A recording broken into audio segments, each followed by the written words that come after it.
Hey guys, what is up? Raymage here doing another World of Tanks 360 gameplay commentary. Today guys, we're going to go ahead and continue down skills and perks, and today we're going to review Deadeye.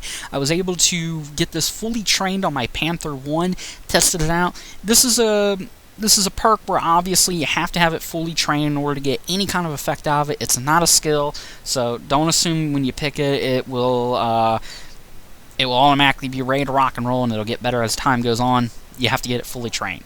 Anyways, this is a perk where I had some requests to do this, and I went on ahead and selected my Panther. I was going to use my Easy 8, but I decided to go with the Panther since I had a fully trained crew, and it was waiting for me to select another ability.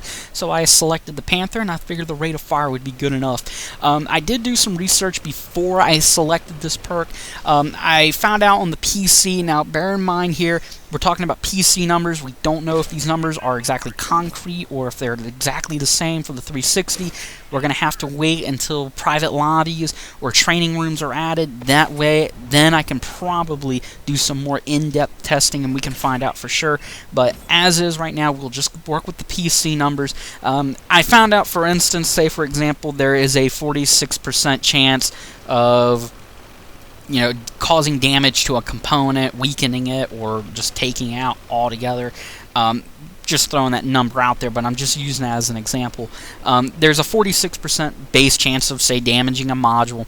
And with this skill, with this perk, you're talking about taking that probability and upping it to 2 to 3 percentage points. No less, no higher. I'd have to really look into what the numbers are on the PC, and I'd have to look around and find out if there are any of them, how concrete those numbers are. But basically, as I was talking about, there's a 46% chance of damaging a module. You get a 2% bump, that knocks it up to 48%.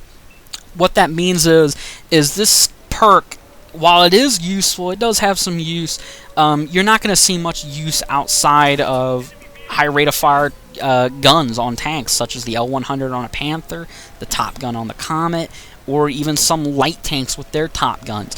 I wouldn't recommend this on Panther 2s or Pershings with the long 90 or the Centurion one with a 20-pounder. You're only going to get use, and see here I whacked this M6 for 386 damage points. I don't know if that's a regular roll or if that is because of Deadeye, but this is a perk where it's not going to increase the probability of a catastrophic failure, such as an engine fire, or you hitting the ammunition on an enemy vehicle to the point where you can count on it. It just gives you enough that maybe you can increase your odds. You can make your own luck. And in order to make that luck happen, you have to do it with a very quick firing gun, such as the L100 here. I'm putting, I think, about 3 or 4 shots into this Tiger 1. I get one more in him. Yeah, I get one more right before he backs down. And with that is my point, that with a Panther 2 there, yeah, I would have probably ripped off way more health on. May have put 2 or 3 shots into that Tiger. But I wouldn't have had the odds or the chance in my favor of possibly having something catastrophic happen to them. And that's where you have to weigh your options. I don't think it's ideal past tier 8 or past tier 7 on the medium tanks, with the exception of the T-20 that gets a 90mm gun at tier 7. But tanks like the Panther and the Comet will probably find some very good use out of it. The VK-30 or the VK-36 with an L70 would definitely find some use out of this perk.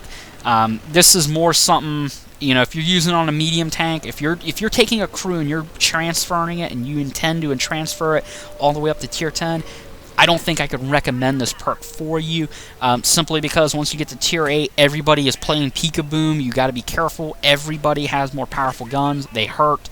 You just respect everybody a lot more, and I just don't think you're getting as much out of this perk if you go with the slower rate of fire that you're going to get higher tiers. So now, of course, the British tank destroyers could definitely find some use out of this perk. I know the AT-15 and the Tortoise have very good rates of fire. I believe the Tortoise even has a higher rate of fire than the Panther 2 at tier 8, and that's with a common L71 88mm gun, and it's shooting a 105, and that thing is just blistering. I think it might be a 120. I could be wrong on that. In any case, it's much more larger caliber, and it is blistering everything it shoots at fully upgraded. So, you know, tier 8 and 9 British tank destroyers could definitely get some use out of this. For the British side, that is. Light tanks, definitely, I think I could recommend it for them. Heavies, I don't know. You know, not unless you're going to use the T1 Heavy as your exclusive tier 5 machine. Maybe then you can get some use out of it. But I just don't think this perk is really worthwhile past tier 7. I have noticed some differences here and there. It's not enough to make me say, oh, I got to use this on a higher tier vehicle. It's not enough there to make me say that. I think we will have to wait till the French and American autoloaders are added with the larger caliber guns. Maybe then. I think they actually have a higher rate of fire than even the Panthers and the Comet with their 75mm guns. I'd have to examine that, but you know, you have to think autoloaders, the rate of fire they have, you know, they're going to be downright nasty. With this perk thrown in. And like I said, just to give you an example, if you have a 48% chance and a 46% chance of causing, you know, an ammunition rack to go kaboom, you're going to go with the 48 each time. You want to take your chance here. And right here, I popped this Churchill 7. I do get an engine icon, so I assume I killed his engine or damaged it.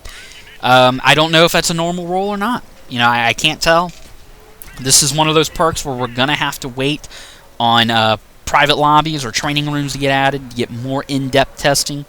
But once again, not a bad perk. It's just something I have a tough time recommending past tier 7 for the British and German medium line. Definitely recommend it for the light tanks. You could probably get some use out of it.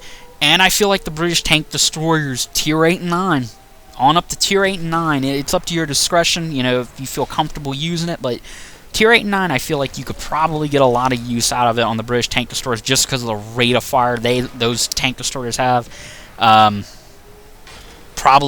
You could probably shred people and increase your odds of just making somebody go kaboom, in which case you don't have to waste a shot on them. But anyways, guys, this gameplay is coming to an end. I'll catch you guys later. Peace out.